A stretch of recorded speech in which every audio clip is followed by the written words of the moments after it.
mwumviriza ikiganiro Yesu n'inyishu, ikiganiro cy'urwaruka mutegurirwa n'ishyirahamwe Transworld Radio mu Burundi.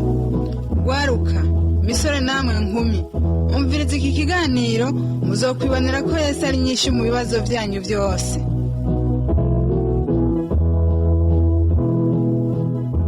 Nshuti nawe mugenzi mukunzi washimye gutaramana natwe, rwaruka musore nkumi, ndakuramukije amahoro y'umwami wacu Yesu Kristo abane nawe. Kaze mu kiganiro Yesu n'inyishu sanzwe utegurirwa n'ishyirahamwe Transworld Radio mu Burundi, ukaba ugitegurirwa na Samuel Nsabimbona. Uno munsi turi mu ntara ya Ngozi kw'ishengero rya Pentecote, niho mugenzi wanje Leonidas Manirakiza yagiranye ikiganiro n'abakristo baho, abanza kubabaza amazina yabo. Tukaba turi kumwe na Uwineza Joseline aturukijene muri Kabarore.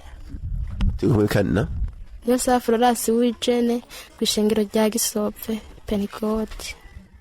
Turi kana Ndayishimiye Olivier nkabasengera kw'ishengero ry'Igisopfe rya Pentecote. Ego naba tumaze kumva amazina yabo, hariho Olivier Ndayishimiye, Uwineza Joseline hamwe na Niyosaba Florence. Wewe ga Olivier, Yesu yarakubereye inyishu?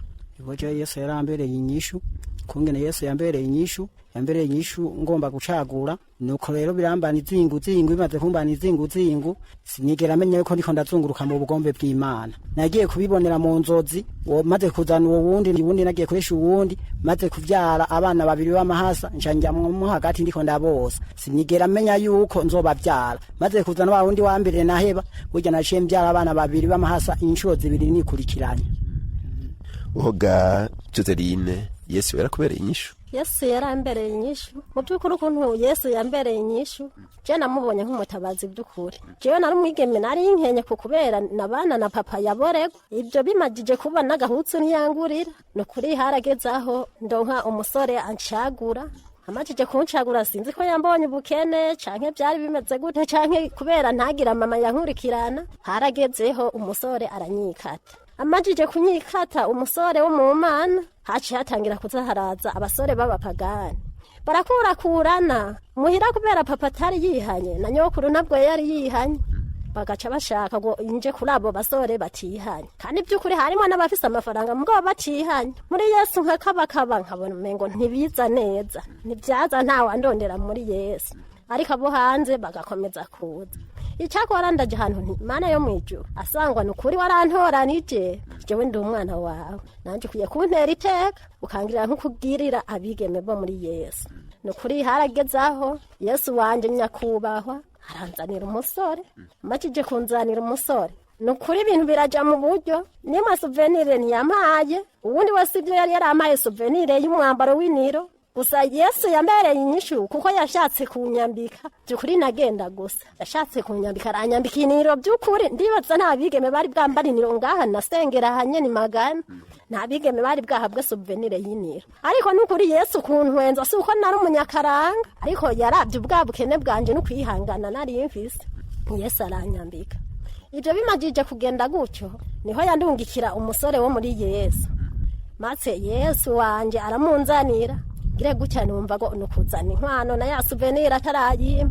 Yari yanyemereye kazompa Bibiliya, yazanye inkwano niyo Bibiliya atarayinguriye. Ubwo rero gire gutya mbona urubanza rurabaye.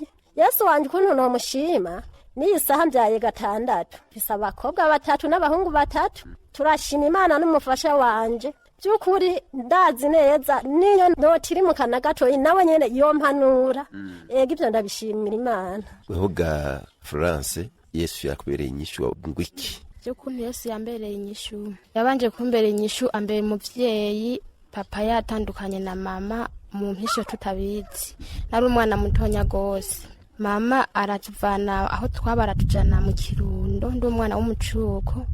papa ntiyigeze amusangayo kandi bamubwiye ngo namanuke ngo azomusangayo. Shikira mu gahinga tutazi, mama araturera kabisa, turakubitikana ingwara, abantu baho baratugerageza uburyo nyene butari bwiza, ariko Yesu yagumye atuba hafi atubera umuvyeyi. Je nageze mu myaka 10 nzi ko ndi imfuvyi, ntazi ko afise abavyeyi bose, ntarakubita ijisho papa, gusa nyene tuguma mu gakiza, tukaguma dusenga, tuja mu bana gusenga bakaduhanura nyene bakatwigisha. Nca nkura nzi ko umuvyeyi mfise ari Yesu. Eko batubwiye ati bana n'udafise turafise papa adukuriye asumba abandi bose.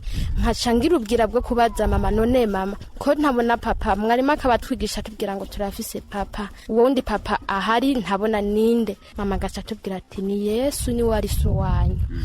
Ivyo ndabigumamwo, haragera igihe ndagwara rero aho natangiye kubonera Yesu, ndagwara amaso, ndamara imyaka 3 n'amezi 6 ntazi ngo hanze hasa gutya, ntazi ikintu na kimwe. Mama arihebura aravuga ati birarangiye umwana wanje arapfuye. Gusa natwe kuba twihanye bakamubwira ati umve rero utiruki wa mwana wawe arapfa. Mama akavuga ati je sishobora kuja mu bintu byo mwisi, narize Imana. Yaratumye ko papa arandika ikete. Papa amaze kubona iryo kete yamubwiye ngo asanga uyatari imbiri hari bahambamwo, niyapfa muraterera ku gahinga imbwazi, ntawe nzovuza kuko ntacari karankorera, kanatsinda ntuduse no kumbwira ikintu nk'ico. Mama yararize aravuga ati birarangiye umwana wanje aragiye kweri, Mana ndamuhamvye biraheze. Nanje nkamubwira ati mama je sinzopfa kuko narakoreye Imana kandi nawe warayikoreye. Asangwa Yesu batwigisha ko ari papa, none papa yamvyaye anyihakanye, papa wundi wo mwijuru ntashoboye ko nkizama. Bakamubwira ati arasara nta kibibujije. Ndamubwira ati je sinzosara, ahubwo je ngomba kuzoja guvugira ishinga ntaye cyanje, nari umwana mutonya. Harageze igihe rero imyaka 3 n'amezi 6 biheze, niteze gupfa nyene. Mama we yari yarize vyaheze, hari ku munsi wa gatandatu nk'isaha 6 z'ijoro nyene. Aba bakozi Imana bari bavuye kusengera, nca ndaryama, nca ndarota, ndota mbona mama afashe amaboko anjanye ku rusengero. Nca ndahura n'umuntu mu nzira ahantu hari agasantere mu mwanya w'amabarabara, ampamagara mw'izina, ugiye he? Burya namwishuye ati je nabwiye mama amperekeze, afata amaboko nje gusezera korari naririmbamo, sezera n'abakozi b'Imana, nitahira amahoro, ndumva ngomba gupfa. Ego tugarutse inyuma gatoya ga Olivier, wewe mu bari witwaye gute mu busore? Je mu busore bwanje ntaramenya Imana, nari nitwaye nabi kuko sinari bwamenye Yesu. Maze kumenya Yesu naho nyene ntaramumenya neza kuko nari mwishengero ntazi yo bija niyo biva, kuko sinovuga ngo narasenze uwo mwigemene woba yaransengeye, kuko jewe imivyo gusenga ntavyo narinzi. Mvuti wagiye gucagura no gusenga utasenze, ni wagande n'abakozi b'Imana ngo baguhanura bakubwira ingene bigenda canke abagukurira mwishengero? Abakozi b'Imana umva barampanuye, ngo je sinigera ndabibona neza kubera sanzwe bwakwizo neza. Ego ntwe bwakizo neza, mugabo urumva ko imyaka yo kubaka uravuga uti jewe nubafise imyaka yo kubaka, niko biri? Ego nari ndayifise. Ucufata ingiye yo gucagura, rero mugura gucagura wewe vyagenze gute? Tubwire bikeye ukingene vyagenze. Mva uwo mukobwa nije namutumbereye, mugo mu kumutumbera sai namutumire fise imvo yo kumutwara, ahubwo nari fise imvo yo guhiga ivyo nirira. Hanyuma uramubwira uti je ndakeneye ko twubaka. Ego nayi mubwiye mugo nayi mubwira mu bujyaje. Hama maze kubimubwira umwigema arambira ati nukuri ntangorane. Cicewe nta kibazo, atahubwo rero tiraba uburyo wewe wobwenda ushikira abakozi b'Imana. Nanje mvuga ati ndashaka gutanga suve, mugabe iyo suve nari ntazi, navuga ati ni suve y'imitwe ntabwo ari suve yo mukuru. Iyi suve ariko aravuga ni kimwe twita uruvugano. Ego ubwo ruvugano uti waruvuga ku munwa gusa? Ego. Hama rero maze kuyitanga mu nyuma rero kubera nakurikirana nyene ibintu vy'amaronka cyazonona, shambira ati bigere je narose umukobwa mwiza uzotwara fana uwo yashaje umwihoze. None ayo maronko yari yaguhaye ko canke warabona gusa harunze ati je bijya ntaza kubirya? Ya umukobwa nkimara kumuvugisha uwo wundi yambwiye ati jewe nta ngorane, ati byose nzobyikorera, n'ibikoresho byo mu nzu nzobyigurira, n'inzu nzogupangira, nta na kintu na kimwe ntazigurira. Maze kumuvugisha uwo wundi agira kabiri niwe yambwiye ati byose nzobyigurira. Ndumva uwo muntu afise byinshi avuga, reka kumbure abamukurikiranye nk'umuvyeyi we Pasteur agira icyo atubwiye kuri ivyo. Mwakoze cyane kuri uwo Olivier, yari umusore asengera ahantu Igisove aho dukorera tuvuga ubutumwa. Hama maze kugera mu bigero ntaho yocagura, ngo yubake ugwiwe yaraduhanuje hama turamuhanura ati senga Imana, ariko muko gusenga ntiyasenze, yabikoze mu buryarya. Hama rero arabona umwigeme umwe, baravugana baranumvikana kuzokubaka urugo wiza w'umukristo, uwo mwigeme asenga w'umukristo yuzuye mpwemu yera. Hama rero unya Olivier mwico gihe acabona uwundi adasenga atari n'umukristo, aramuhwahura nyene kubera amaronko, kubera uwo mukobwa wundi afise ibintu, aramwemerera ko inzu azoyimufasha kuyubaka, batayubatse mbere akamuha amafaranga yo gupanga inzu, aramwemerera ko byose n'impuzu azokwigurira akiyambika, akambika n'uwo Olivier n'ibikoresho byo mu nzu byose kazobimuha. Hama rero aramukwega uyo Olivier rero aca arazimirira k'uwo mukobwa. Hama mugihe Imana niyo yamukoreye ibitangaza, harageze igihe Imana imwiyereka nawe yovyivugira, niho yaca hindura.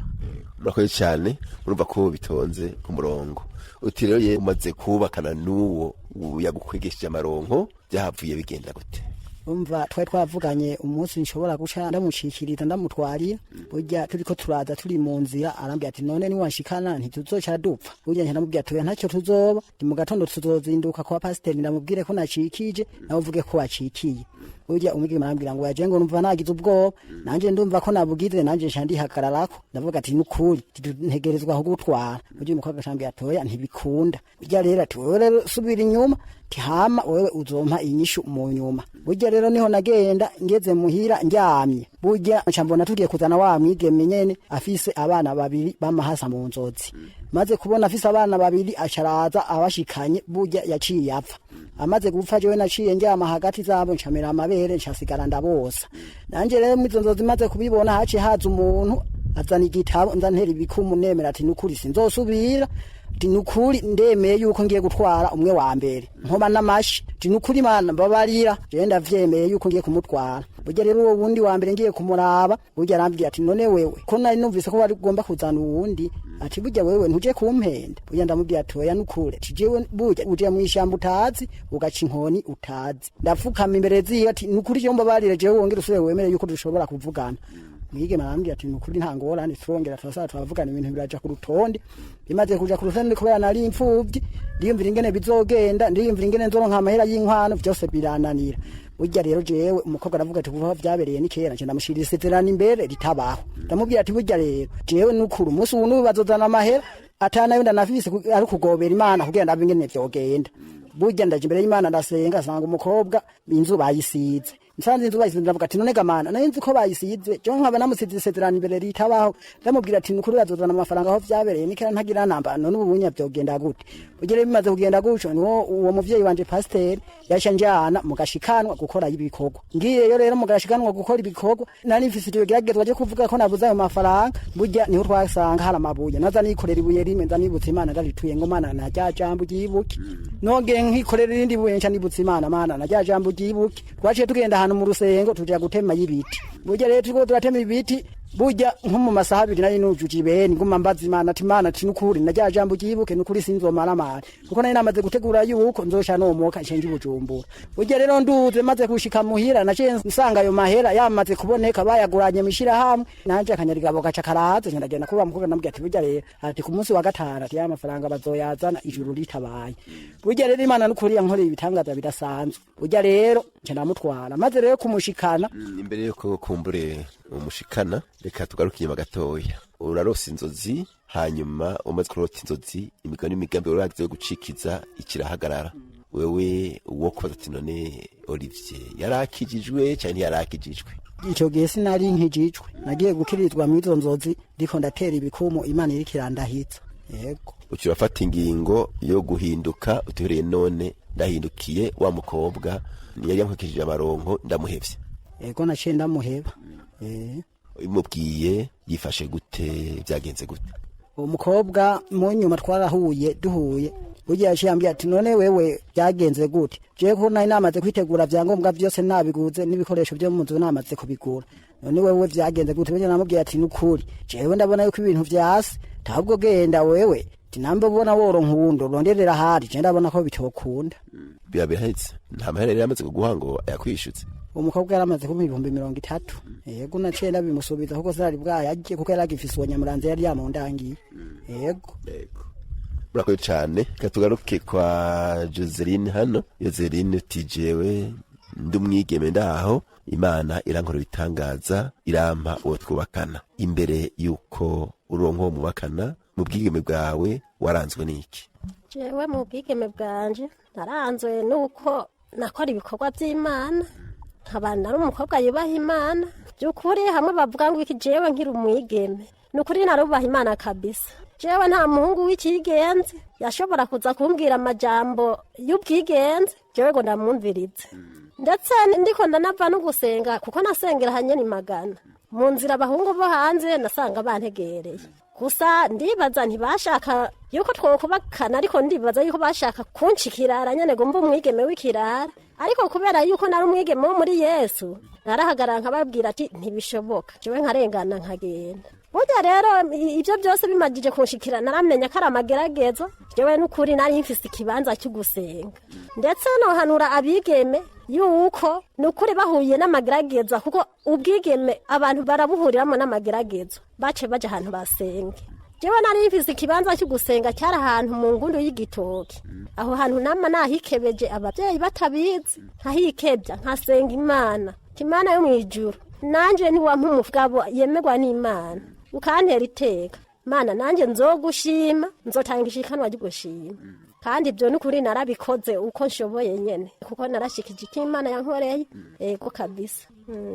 Murako cyane murumva yuko akiri umwigeme uyarondera Imana, agasenga Imana, akirinda abasore b'ivyigenze, kandi Imana yamushoboje, kandi yafise ngo kanya gusenga ku buryo yikevye ahantu n'abavyeyi batabizi. Egome weho ga Florence mu bwigeme bwawe waranzwe n'iki? Naranzwe no gusenga no kubaha Imana nk'uko nyene, kuko warageze igihe maze kumenya ko mfise papa. Tumaze kubana nyene aca kushinga igitego cyo kutubuza gusenga. Tukambwira ati twebwe uwadutunze imyaka 10 n'iyindi turi mu gahinga tutazi kuriho, dushobora kumuva inyuma tukotuma dupfa. Nagenda ku murimo w'Imana, naja mu bikorwa, agaca ategeka basigaye muhira ngo teka mujye mu mare. Kandi niyaza muce muja mu nzu, agaca aje inyuma y'urugi akugara, agaca yicara imbere y'umuryango n'umupanga. Abandi yabugaraniye mu nzu na mama arimwo ategereye ko nshika. Burya naza nsirenga ati Imana uri mu ijuru, n'ukuri niwe nashiburiweko, niwuza kumenya ingene nshikana mu muryango. Burya nasanga ari nka hariya yicaye imbere y'umuryango, naje nkacanja nka hariya mw'irembo nyene, nkasengera mu mutima ati Imana ndakwinga inzu ntabare. Zukuri Imana yaranshinzira akimyoza, hama nkabona aratora urufunguzo arashize mu igufuri aruguruye, gacamwa ngo nirugute uje mu nzu ngo mugobo tuzohigura. Nkaca ninjira nkavuga turakoze Mana, nkashika mu nzu. Hari igihe havuze ati nturya, nkabyihanganira gusa nkaguma ngasenga Imana, nkaterereza amasengesho, kuko umugambi yarafise wari wo kutubuza gusenga. Ariko sinigeze ndabireka, harageze n'igihe ngenda gusenga, twaba turi nko mu bintu nyene vyo ikanisa. Twahereye ku wa gatanu nkaduga no ku wa gatandatu tugaca tuja mu iterama, twiteguranye n'umunsi wa Mungu. Agaca agenda agaca umuganda w'inkoni, agaca ashira ntugutsinizwa kumukubita. Sukuri atereza amasengesho, nkabwira pasiteri tije ndafise intambara, mumfashe gusenga, kandi zigomba kunsubiza inyuma, ariko sinzopfa ku Mana. Harageze igihe rero nashika za nkoni, burya nije nazicana, yambwira ngo ziriya nkoni zari zabikiwe wewe, ngo zana tuzicane, twabuze icyo ducana, tugaca tuzicana. Ubuzima nabo bayemwo, nigurira ikamba mbiri, nigurira ijipo, nigurira imupira, kandi ifise umuvyeyi. Tumaze kumenyana nyene, maze kumenya ko afise papa, nta kintu yigeze amarira, ariko narabinezerewe kuko nayo ifise umuvyeyi nyene aruta abandi, aruta papa. Ego ndabibamwe uko, nagura ikamba mbiri, papa agaca yicamwo kabiri kugira ngo akunda ngwanye. Harageze n'igihe araja kundehereza umusore. Ubu rero vyanka bikunda, je shaka ko ndamugwisha aje kumupagani. Zikuri uwo muhungu yaraje kwera, aranyereka agatima keza, yari umubanyi. Nanje ndasenga ati Mana nukuri nozi kubigenza. Buryo uwo muhungu mu kugira ngo agende yagiye atanasezeye, aja guca amafaranga, arubakisha inzu, akandungikira amahera yo kubakisha inzu, azi ko arija azotwara. Bo nanje ndiko mavi ndiko ndasenga, ntiyigeze antwara inzu, ndamwubakishiriza, ndasakaza, nukuri nta n'icumi namuririye. gusa nagoma senga ati Mana ndindira inyishu yawe. Agitevye gatonya caharaza umusore ari we tubana arandesha, nta majambo menshi yagiyemwe, yari n'umupagani wagomba. Umukuzi yambwiye ngo je ingeso zawe zaranyigishije ngo nca numva ndagukunze. Ati none wankundiye ingeso canke ngwego ngo nagukunze kuko uri umukizwa, ngo ndakuraba kenshi ngo iyo mwaje kw'isoko ngo vyukuri ngo inyifato yawe ngo yaciye ngo numva impamagaye. Tuwe nturi kurahiga umugore hanyuma ni wanshikana unyice nabi untesha Imana. Arambwira ngo yasivyo vyanzanye. Nabwo ati rero ihane, je sishobora kubana n'umuntu atihanye, narakijijwe kandi umugabo yontesha Imana notuma nzopfa ndi nkumi. Ego uratubwira kumbure ingene wahavuye urubaka. None tugarutse inyuma gatoya kwa Joseline hano, yatubwiye yuko yari umukobwa yubaha Imana kandi agenda nk'uko Imana igomba, hanyuma aragera igihe uwamucaga ubwa mbere ntibahuza, aramuheba, hanyuma Imana ngo iramurukira uwakijijwe yubaha Imana. Vyahavuye bigenda gutega Joseline? Ko byahavuye bigenda amajije kuza umusore by'ukuri yari ndetse yari n'umusore akenye, yagenda yambaye agapataro kamwe nkuko najewe nambara akajipo kamwe. Burya harabayeho kuza baravuga amajambo, abatubonye ati urya aya niwazomutwara urya mukobwa twari tuzi, kubera ukuri bari bazi nyene nayo nacaguwe n'umusore ngira afise ipataro, bakaba babona ncaguwe n'umusore afise ipataro yoba yaratabutse kwiba, bavuga ati urya azomutunga urya yambaye ipataro yatabutse. Muri ico gihe rero jewe ibyo sivyo nashimye kuraba, kuko nari ahantu ndiko ndisengera, nari mfise n'isezerano neretse Imana ati Mana wonkorera gutya na gutya jewe nzogushima. Burya rero iyo yari inyishu yanje, uwo musore yaje yambaye ipataro yatabutse yari inyishu yanje, kuko jewe nani nabibonye neza ko ari inyishu yanje, nari nayisavye ikimenyetso. Muri ico gihe haza abasore bashika kuri 3 bagahwanira muhira, baza nka rimwe mu kwezi bagaca bahurira muhira ari 3, kandi bose bari bakijijwe, bose baganiriza bigakunda. Oya ntibashikira umwanya umwe. Burya rero muri ico gihe nabandi aho hantu ndiko ndasenga, naravuga ati Imana uzoza ubwa mbere jewe niwe nzemera. Burya neza na neza nkabona haje uwo musore avuye kw'ishengero ry'Igisove, nkabona niwe aje buri munsi. Nanje mugabo mu mutima naraba namuraba ku mubiri, naraba n'ipataro yambaye, tinone gamana jewe ko nagusabye umusore azoza ubwa mbere, urya niwe nyene ubona ankwiriye gamana. Ndabye imyifato yiwe y'ukuntu yaba yambaye n'ukuntu nyene uburebure canke bugufi sinzi uko nobivuga, ariko nkabona abandi baza mu nyuma umengo boshobora kuntunga, ariko by'ukuri ntabwo aribo bari kuntunga, uwo nyene Imana yanzaniye ubwa mbere. By'ukuri ndashima Imana kuko arantunze. Ego none wewe kugira ngo wumire kuri uwo muntu akenye kandi ubona abatunze, abari bati wumire kwigufa kandi ubona umusoso, vya wabitumwe niki? Nabitumwe yuko nari nasezeranye yuko ubuzoza ubwa mbere agashika muhira ubwa mbere muri abo 3 yuko ari we nzemera. Byarashitse nyene niwe nemeye. Ego kandi wasanze yari wonyene? Nasanze ari uwo kabisa. Ego ndamwemera. Murako cyane Olivier, wewe urahava uti jewe kw'Imana inyemeje ikampindukiza gasubira mu ngoro y'Imana, ndakeneye gutwara uw'Imana yanteguriye. Wewe uratumbereye wa wundi wari warahevye, arakwemereye ko musubira kuvugana, hakurikiye iki? Burya tumaze kuvugana twaciye dukora ubukwe, tumaze gukora ubukwe tuje ubukwe bwanje nabwo nyene bwabaye nk'ubugoranye cyane, kuko nari imfuvye ata muvyeyi numwe nari imfise. Burya rero abantu bakaza bavuga ngo ngujyanya ngo ubukwe ngujya ngazobushobora kubera nari imfuvye, kuko imfuvye usanga ikengeretse, aguma bakata gonzoshobora, haragera Imana nogira n'ubundi ndaje imbere y'Imana ndasenga. Burya abantu bakambaza nanduka nkaza ndababwira ati ubukwe bwarahindutse ntibuzoba kandi ubukwe bwegereje. Burya rero niho rero maze kuvuga yuko ubukwe butazoba, burya abantu b'Imana baraja hamwe, bamaze kuja hamwe bavuga rero ati reka turabe uburyo twobigenza. Burya uwaronka ikiro cy'umuceri yaranzanira, waronka ikiro cy'ibiharage akanzanira kugira dushobore kuronka ingene dushobora kwakira abantu bazanye umugeni, waronka igitoke yarampa igitoke. Burya rero ndamuzana maze rero kumushikana, burya rero bya bindi Imana yari yanyeretse byujya byaciye bishika. ujya umukenyezi maze kumushikana amaze kwibaruka ubwa mbere yaciye yibaruka abana babiri b'amahasa shamuga ati Imana ati nukuri urakoze none nk'ubu iyo nza kutwara wa uri wa mbere tubona nari gushobora jewe kubosa Imana turakoze nukuri kuciye ushobora kubosa ujya rero Imana nyakuntunganya guhezagirwa je nukuri Imana yanje je ndahingira nayivuga nkavuga ati nukuri abiri no yavuze ko avuga Imana shavuga ngo Imana ni ya ujya rero nyakuntunga Imana yaciye inyongera uwundi umwana umwe ndaguma ngaho ngumye ngaho rero jere none amanuka ngiye gukora ibujumbura ndaguma aho ndakorayo maze gukorayo rero je hari umufundi nariko ndahereza ndiko ndamuhereza hama arambarira ngo reka kurira kwiyo ngazi ntukoroke je nca ndaza ati je naho nokoroka nta na kimwe nta bana nkipfana nyamufunda cirambye ati mukabo ntafise inda y'abana babiri ugomba kuyihakana iyo rero niyindi nda yari igira gatatu tugomba kuyihakana naje ateshwe ati jembo kanje ntanda y'abana babiri afise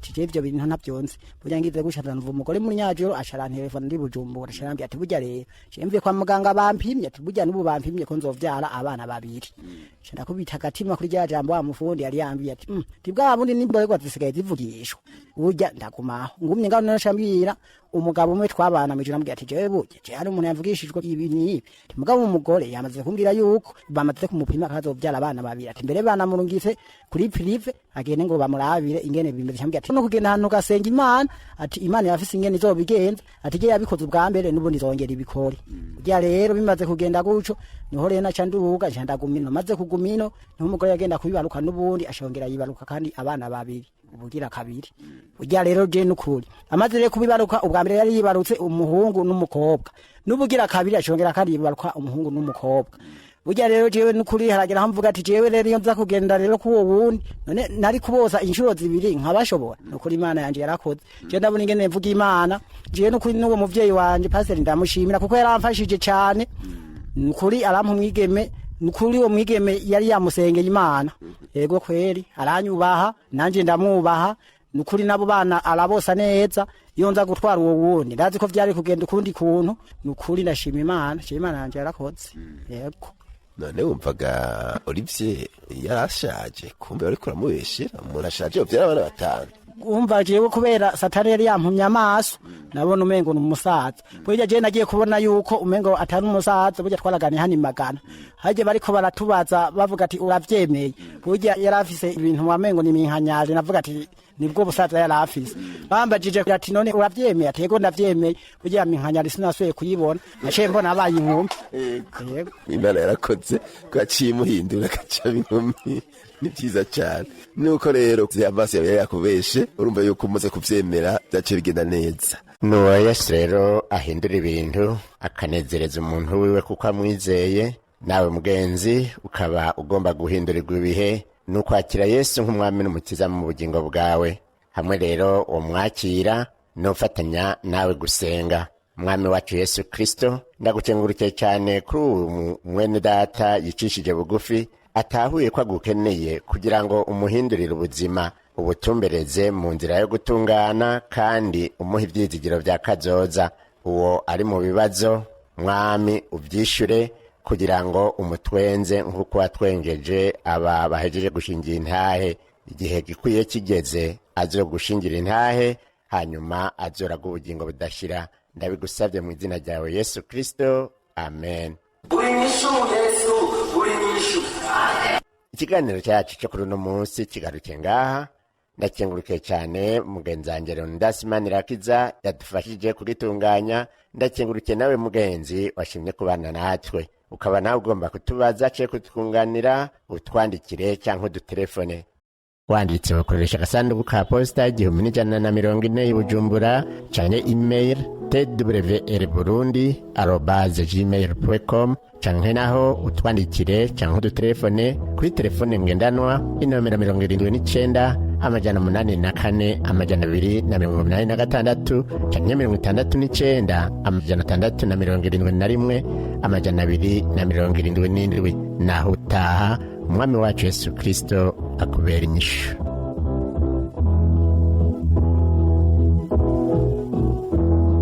Ico cyari kiganiro cy'urwaruka Yesu n'inyishu mushikirizwa n'ishiramwe Transworld Radio mu Burundi.